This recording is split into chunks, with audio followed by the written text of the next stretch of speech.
If you want to stay in the same situation, then continue doing what you're doing. And you guys can get on board and go down this 4-lane highway and just rock it out, and you don't have to have a decade of learning process. Meet people where they are. If you want to have all types of clients, be a Rubik's Cube. Meet them where they want to be met. We have to know our numbers. We have to know how much we want, and then how many deals do I have to close to make that a reality? What I want to do over the next half hour or so is give you clarity on the items that really are going to generate money for you and allow you to do the things you want to do. So if you're not currently being coached by the people in the industry that are doing it at the highest level, then you're working too hard to get there. This is the Next Level Loan Officers Podcast with Kenneth Travis and Sean Zalmanoff. Hello, everybody. Welcome to Next Level Loan Officers Podcast. I'm Sean Zalmanoff, and I'm here, as always, with Kenneth Travis. Kenneth, you're looking fantastic today. Thank you, man. Feeling good? Always good, man. Always good. We are joined by Jeff Onofrio with Mortgage Possible. Jeff, thanks for being our guest today. We appreciate you. Yeah, thanks for having us, guys. Appreciate it. So, Jeff, you've been in the business for some time. You said you got in the business, in the late 90s, and like many people, you started in the mortgage business, you got out, you had perfect timing on getting back in, and let everybody know a little bit about yourself. Yeah, I started in the business in the late 90s, doing kind of a little bit of everything in the business. I did title work, I did processing, I kind of did a little bit of some telemarketing, I did it all. Did sales. Then, I have my family is a construction business, so I went back to the family business, spent a bunch of years doing that. And then, around 2007-ish, I decided, as the market, I guess, was getting ready to crumble, I might as well get back into the mortgage business, just by chance. And, and then I got back into the sales thing. I went, started out as a loan officer working for a friend. Then opened a branch of one company that then collapsed, and then partnered up with another company that I was there for almost 10 years. And then just in the last year, I am now here at Mortgage Possible. So the company you were at was one of those implode meter victims? It was a small company, so I don't even think they made the implode meter, to be honest with you.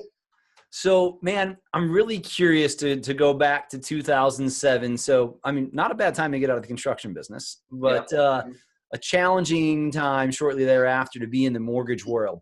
What was that like when you all of a sudden realized in 2008 and realized what was happening? Did you have like a big, oh shit, what did I do kind of moment? And how was that? And man, how did you get through it and build your business to be where you're at today? You know what it is?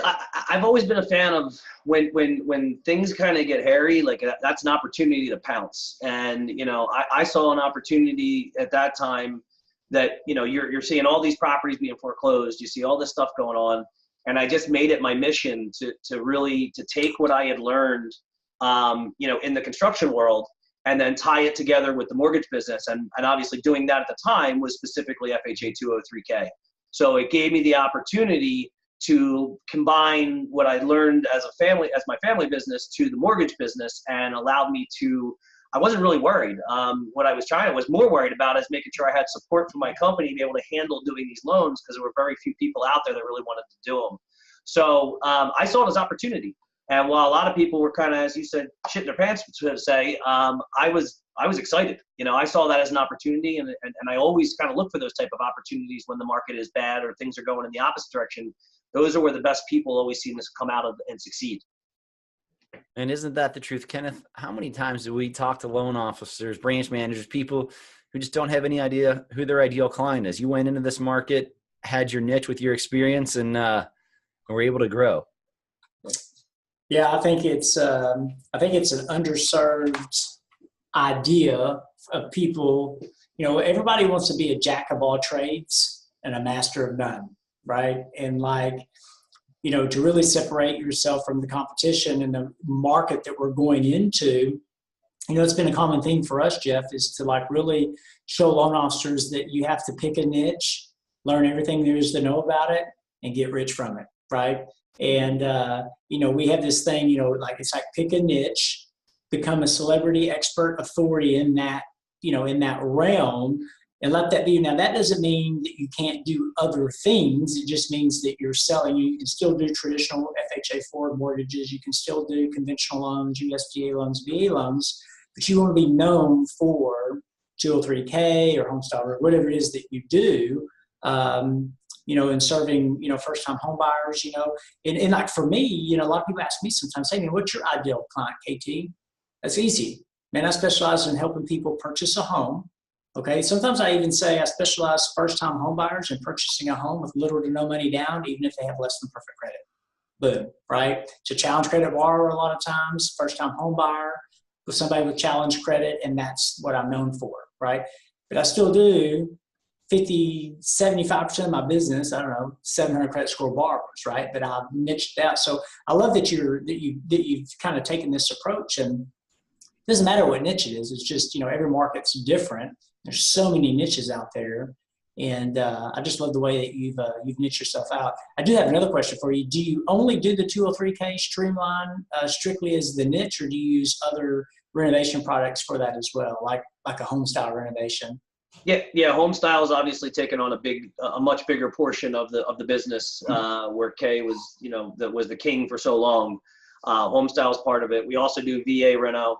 And we're actually in the process of rolling out a jumbo construction and renovation product as well. We're actually doing a beta test right now with a couple of high executives at some of the large tech companies out on the West Coast that we're testing the product out with right now. So we're trying to innovate in that space. Awesome. Yeah, because you need to. The products, everybody's got the same thing. You need to find stuff that's a little bit different, and that's always what's been good. I will tell you one thing that you said earlier and about, niching yourself out, but also, making sure everybody knows what you do. I'm going to tell you, that was something that actually hampered me. Everybody got to know me as the reno guy, and I pigeonholed myself, right? So I wasn't getting that regular business because people only saw me as the reno guy. So one thing I would tell those loan officers that are out there, if you're going to find yourself in whatever niche it is, just make sure everybody understands you still do the other stuff too. And one way that we do that is we'll send out, when I have a customer who's a reno client, I will send him out a pre-approval as a reno pre-approval, but I will make sure that they have a specific secondary pre-approval that pre-approves them for regular loans as well, so that they understand that I'm here to help them with both. I'm not just your reno guy, and then, it doesn't work out as reno, so you go down the street to, one of the big guys and say, oh, this is the guy I'm working with. No. I'm here to help you with everything. So definitely important for the LOs out there to understand that. Make sure you don't pigeonhole yourself. Yeah, that's good stuff. Well, share with us real quick what a VA rental looks like. That's interesting. Like when you said that, I was like, that's interesting. Never heard that before. That's kind of... It's a little different with every company right now because the guidelines are they're a little bit more open. And you see a lot of different companies doing them a lot of different ways. It's very similar to doing a K. You have a maximum mortgage worksheet, you're building it out. Every company's kind of doing a little differently. I've seen some companies that'll do it with a limited budget of, only $30,000. I've seen some that are now doing it as much as, letting you do whatever you'd like. Great. I think the big thing that you got to watch with that is that VA hasn't really defined what they're okay with. They just want things done in a certain period of time. So that definitely plays a part. The big thing with the VA part is just making sure that the builder understands they have to have their VA certification and they have to be an approved VA builder, which is different than with the Ks and the home styles. Those don't need approval from, HUD or Fannie. Those are just, us as the lender accepting them into our program, whereas VA specifically has to approve them. So, but it's great. I mean, look, for a veteran, that can, get 100% financing and then roll in the renovation costs on top of it, it doesn't get any better than that. I mean, these are the people that protect our freedom, and they deserve to be able to have access to this and be able to utilize their program with the renovation piece. In the past, we would always do a 203K or a home style, and then we would do a refi into a VA to let them, utilize their benefit. Now with the fact that we have that product, we can do it all at one time. So that really helps that veteran out. Yeah, that's fantastic to be able to wrap that into one to really help our veterans. A couple of points that I want to hit on for our listeners right now. So, man, Jeff, I don't know the number of times early in my career. So I've always been a purchase guy that I'd had somebody who we did help them with their purchase. 3 years later, 5 years later, they came back to buy a new home, and then I'd see on their credit report that they refinanced with somebody else because they thought I was a purchase guy. Yep. But one thing too, like, so when you're the reno guy, when you help first-time home buyers, we still do the other loans. Mm-hmm. The big thing that you have to understand and really know as a loan officer is, like, if you lose that conventional deal or you lose another deal that's not your specialty, it's okay. Like, you can't be the best at everything. You can't set your margin, your price, your everything up inside of what you need to do to be the best at everything. It just doesn't work. So, like, you know, I did a ton of renos from that, 2010 to 2013. We had a lot of homes and a lot of stock here in St. Louis. We still do them. There's just not quite as many homes that need it right now. Sure. And, like, I'd get upset if I lost one of those deals because, like, there's nobody doing it better than us here. But if I lost, the $400,000 deal that somebody went down to the credit union down the street for, and they were able to undercut our rate, man, it's great if we get them. They don't understand the service and what we bring to the table. Probably my fault that I didn't explain it enough, but it's okay to lose those deals. You got to carve out that niche. It is so important. That's why, that's where you're going to see everybody in this business who's really making it. That's exactly how they're doing it. Absolutely. Agree 100% for sure. So you manage a few offices now. So tell us a little bit about your job details. So you said you recently went out on a joint venture, and now you're managing a few different offices. What's your team and structure? Tell me how all that looks like for you. Yeah, we got a couple different branches. Matter of fact, I have a small office in St. Louis with a good reno specialist out there. And then my office is in Marlton, New Jersey, about 20 minutes outside of Philadelphia. Mortgage capital of the world. Mount Laurel for sure. Yeah, it definitely is. And we got 6, 7 loan officers now. We've been adding on here. A couple of loan partners. We have a reno specialist. He's a we call him a director of reno. He works specifically with our contractors. Because we do things a little differently. I like to have a guy that gets to get involved in the project at the beginning, and then he actually manages it all the way through the draw administration process, because that really creates that sense of the contractor getting what they really need out of this whole thing. And later on, I'll talk more about that because I really like to talk about where you guys can find that business. And then we have those guys, and then I have another gentleman. He's actually in Southern California. He's a big mortgage coach guy. He's on my team as well, and he's out there. And then as a company, we also are, we are the retail division for a national lender in SunWest, which is our parent company, but Mortgage Possible is our new retail department. So we're pushing a big brand across the nation right now. Offices in Virginia, Florida. We're opening a couple more in Jersey, another one in PA. We have one in Arizona, a couple in California, Colorado. So we're expanding. While a lot of people are contracting right now, we're expanding. So it's really, really good opportunity for us. So tell our listeners and viewers, where is a good spot to be able to go find that reno business? It's funny. It's anywhere. I looked at one of the deals we closed, just last month, and it was a beautiful $400,000, home style deal in Arizona, which normally you don't see a lot of renos out there. I just don't think people look for them. I think they exist in every market. It's just how do you go find them? And to that point, for your LOs out there that are listening to this, when I've trained a lot of LOs on these products. When I talk to them, I say the most underserved person or people that could utilize these products is contractors. And nobody goes after them. My biggest year, and when I was actually selling myself in 2013, majority of my business came from referrals from contractors. And they're great. You do ad levels. You're doing big projects, $200,000, $300,000, $400,000 projects, and you're adding on to properties and creating square footage and creating instant equity. They're great opportunities. So contractors, if I'm a new LO or I'm an LO looking to expand my business model, that's where I'm looking. Contractors are never really gone after. Interesting. Yeah. That's an awesome bit of advice. I live out in the country, man. So I don't live in a big town. It's just a small area. And for me, and I think it may be different from one market to the next, but I know for me, man, I think that the rental business has always been about educating the consumer market. Yep. And we do that, man. Like I have and I love the home style renovation loan. I'm one of the few, or if not the only person in East Texas that actually uses this thing and sells it and educates the consumer market. But man, I find a lot of the realtors just have a lot of ignorance around that. And there's a lot of listing agents out there that do a lot of listings, and they don't leverage that conversation with their sellers and or potential buyers of this property and other realtors that may be bringing buyers to say, hey, like we could do some things to this, because of where it's at, where it's located. Like, dude, there's a lot of equity that may be in some of these properties. And I think it's just ignorance, man, for a lot of people with education, and I think as loan officers, like we can always do a better job of educating our communities, and having these conversations and putting on, events or looking for opportunities to get in front of a stage of your local agents to be able to sell this product to them. And you're not really selling it. It kind of sells itself. You just have to give them the belief and the hope that it's a doable transaction, as long as you're talking with someone that knows how to pull those files together and measure when it works and when it doesn't work.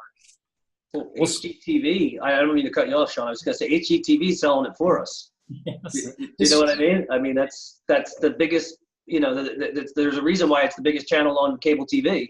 Yeah. The shows and the market research show that these people want to do these type of projects. They just don't know where to get it, and they don't know how to find it, and they don't know how to find the money. Yeah. We have to be the people to get to the consumer first, because if the consumer guides the agent that they want to use this product, the agent just can't automatically tell them no. It's when they don't know about the product first. So we need to get to the direct to consumer.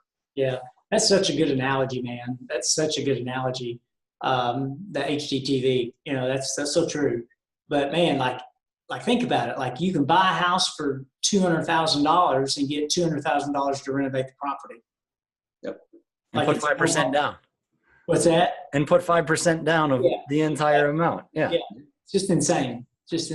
So the other thing on there, in educating your agents and educating your buyers, I mean, almost every single market that we're in is limited inventory. And so, I mean, it's a great way to educate your buyer's agents. Hey, do you want to show people less houses? I mean, you got a house that's a little bit underpriced because the kitchen and bath needs some renovation. I've got a product for you. Going after the listing agents that are selling these houses that say, hey, I'm not going to talk to you, Mr. Loan Officer. I'm only a listing agent. Well, hey, what if I have a product that helps you move your houses better? And we've done hundreds of these, and I can show you exactly how we get them done and what we can do to give a facelift on any property that you list that isn't perfect. I mean, there's just great ideas for you to just be able to hammer it out. And as Jeff was saying, man, that's an awesome idea to go after the contractors, because it's amazing. In like the first thing that we ever do when we're starting a project, we ask somebody for their contractor's name, and that's, hey, this is Sean. Just want to let you know on this product, yada, yada, do our introductions. You don't get any money up front. And it's either, man, I've done 3 dozen insurance jobs. I already know this. I've done a bunch of 203Ks, or it's radio silence as their jaw, they're picking up their jaw off the floor. So like, what? I don't get half down to buy materials. And I'm like, I don't understand why the contracting profession draws so many people who don't have 2 nickels to rub together and expect money up front to buy everything. But, that is what it is. There's a lesson in this conversation. There's so many loan officers out there, Jeff, and I know you can relate to this because we talk to them, right? They can bitch and complain about not having enough business, but then they're not willing to go out there and work and sell a niche product. It's insane to me. They're all competing for the same business. You ever notice, like, dude, everybody is like fighting over deals based upon price. You got bankers and brokers fighting about who's better and who's cheaper and all of this shit. Like, I don't care, man. I ain't got time for that. I want to make some money, right? And that's what, that's obviously what you've done. It's definitely the same strategy that I embrace and that I understand. And it's picking that niche, man. So like, guys, so if you're listening to this or watching this, like, think about that. Like, it's genius. And it's an opportunity to make more money. And it's an opportunity to get in front of more agents and, contract relationships, and like do something different, and create value. Because what we always say is dollars follow value. So like this is a great conversation. This is a great way to create value for your marketplace. So Jeff, I want you to be able to talk about your podcast, your blog, and what you're putting together. But I want to give everybody like just one more bit of advice on this 203Ks, because we've all done a lot of them here on this conversation.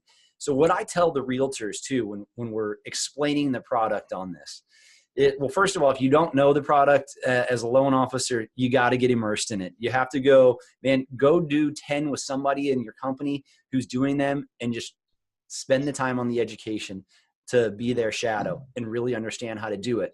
But once that's done, I just tell every agent, hey, listen, whether you look at me as the quarterback or the coach, every single thing flows through me on this process. So I'm going to control the inspections. I'm going to set everything up. I'd love for you to come with us and experience and see how it works. If everything goes right, you get all the glory for referring them to me. If anything goes wrong, I'm going to take 100% of the responsibility for it. And so when they understand that you know your stuff, you're managing it, and you're walking all the way through, that fear of the unknown or of that story they heard 10 years ago about a 203K going wrong, you mitigate it and it goes away for them. Can I give you one little tidbit here? I would tell anybody that's interested in doing these, and it's the same thing whenever I train loan officers about doing these, I recommend that they go and they find the local HUD consultants to their area and take them out for coffee. You know, it's like going out with an agent, right? You're going to go talk to them. You're going to sit down with them and pick their brain.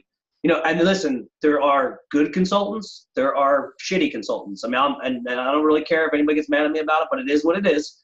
Like, there are good ones and there are bad ones. But you want to sit down, you want to pick their brain, you want to understand what's going on out there in their market, because, you know, the best way to get part of these, like, hey, you know, I'm talking to a HUD consultant. Hey, Mr. Consultant, like, you know, after we have coffee, I know you said you have a bunch of inspections coming up. Would you mind if I tagged along so I could watch an inspection, so I could see what goes into it, so I can see how you do your job, so that I'm better educated when it comes time to me doing one of mine? That's how I built a lot of my business too, was connecting with HUD consultants.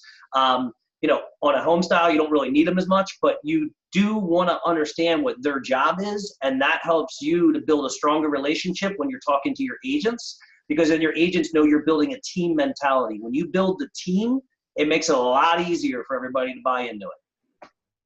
Love it. Right on. So tell us about Renovate This. Thanks, man. Yeah, you know, I went, if anybody knows who Gary Vaynerchuk is, I'm a huge fan of his. I did the 4Ds, which was up in New York City, and there's only 290 of us around the world who have done it, and we immersed ourselves in it, and now we've created this channel called Renovate This.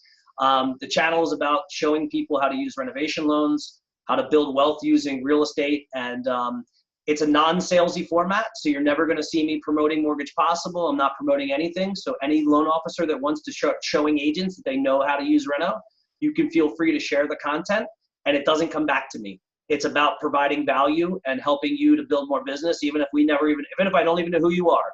So I hope that it helps LOs to build their businesses, agents to understand, and hopefully eventually the consumer gets to it as well. So it's really the idea behind it. So lots of interviews, kind of like you guys. You know, we're doing interviews, and we're also doing tips. You know, we're doing home inspections, you know, all kinds of stuff, so we can show people what the process looks like, and different ways they can make money, and show how they can work with agents, and getting agents insight as well. So there's a lot of good stuff in there.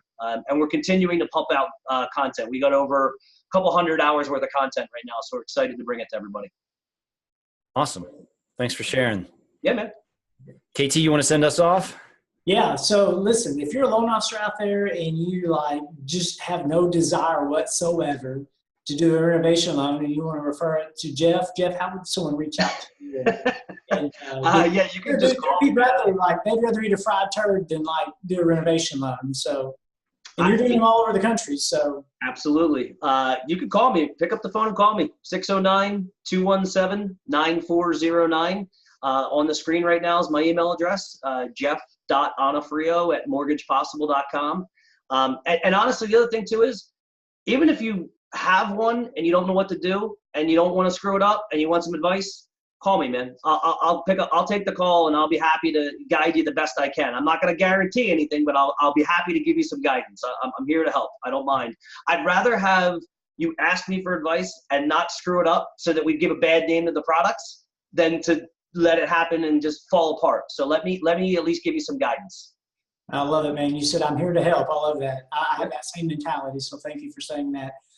So with that said, guys, if you're driving or you're sitting at your desk or you're at home or wherever you're at, just take a moment if you haven't already and download the Next Level app. It's a free app, has all of our times and resources of where we're going to be, when we're going to be there, upcoming events, and we have a lot of other cool free stuff on there as well. And all you got to do is text the word Next Level to 36260. I almost forgot there for a minute, Sean. So it's text the word Next Level to 36260. And I hope you guys enjoyed the podcast with Sean and I. Thank you, Jeff, for being here. And guys, until next time, y'all make it a wonderful day, and good luck out there.